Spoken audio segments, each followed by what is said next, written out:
A inflação agora, em novembro, vai chegar em 10%, ou seja, nos últimos 12 meses, até novembro agora de 2015, nós vamos ter a inflação em 2 dígitos, 10%, pela primeira vez desde 2002.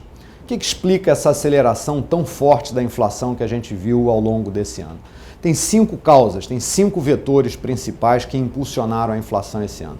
O primeiro deles foi o reajuste das tarifas públicas que ficaram represadas durante o primeiro mandato da presidente Dilma Rousseff. Estou falando basicamente de energia elétrica, que subiu mais de 60% esse ano. Estou falando da gasolina, que vinha sendo congelada por um período de alguns anos no final do primeiro governo da presidente Dilma. Estou falando de ônibus urbanos, estou falando do GLP, tudo isso que estava represado, essas tarifas públicas, esses preços controlados que estavam represados no primeiro mandato, eles foram reajustados agora. Esse é o primeiro vetor que explica esse aumento da inflação. O segundo vetor é o clima. Nós tivemos excesso de chuva em alguns lugares do país, falta de chuva em outros lugares. Isso acabou afetando, por exemplo, legumes, verduras, o preço do alho já subiu mais de 42% nos últimos 12 meses. Então, o clima atrapalhou e puxou a inflação para cima. O terceiro vetor é o câmbio.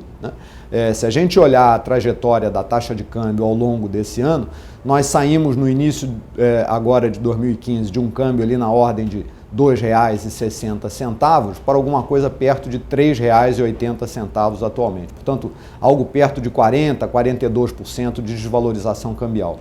Isso acaba afetando todos aqueles preços que são indexados em dólar, aqueles preços que são cotados em dólar. Sobe o trigo, então sobe o pãozinho, sobe a cevada, sobe a cerveja, sobe a carne, porque embora ela seja produzida aqui, ela é exportada, então o preço da carne é indexado em dólar.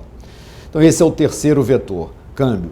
O quarto vetor é o elevado volume de gasto público que o governo não consegue controlar. O governo despeja gasto público na sociedade, na economia, isso acaba fazendo com que exista um excesso de demanda feito por esse gasto público, isso também ajuda a pressionar a inflação para cima. E o quinto e último vetor que explica é a falta de credibilidade do Banco Central.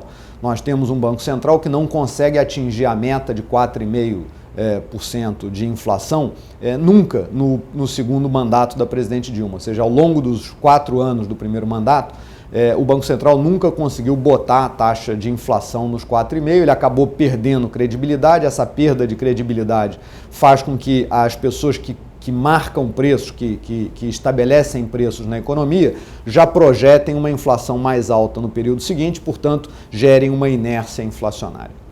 O fato é que, com tudo isso, nos últimos 12 meses, agora até outubro, nós tivemos uma taxa de inflação de 9,93% pelo IPCA.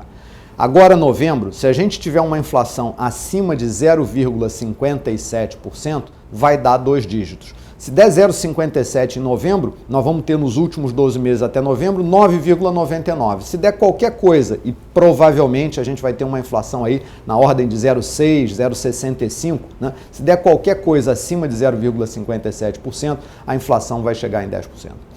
Esse é um resultado ruim, que pode ainda ser pior se o governo resolver subir a CDI.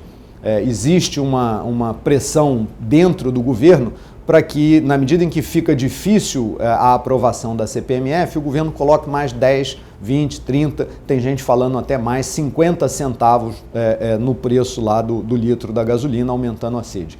Se isso efetivamente ocorrer agora em novembro ou em dezembro, ao invés de ficar aí na casa dos 10%, a gente pode ter uma inflação ainda mais alta, perto de 11% agora nesse ano de 2015.